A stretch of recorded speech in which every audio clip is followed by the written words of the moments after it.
वांछित अभियुक्त समर सिंह पुत्र अजीत सिंह को चाम्स कैसल सोसाइटी थाना नंदग्राम से गिरफ्तार कर लिया है। अभियुक्त को ट्रांजिट रिमांड हेतु गाजियाबाद कोर्ट में पेश किया जा रहा है, जिसके बाद उनको वाराणसी ले जाया जाएगा।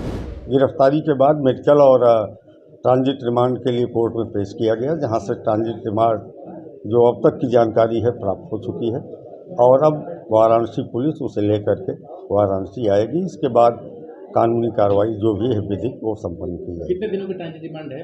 नहीं, ट्रांजिट रिमांड तो वहाँ से यहाँ तक पहुँचने का है, जितनी शीघ्र पहुँच सकता है और इसके बाद फिर यहाँ की न्यायालय में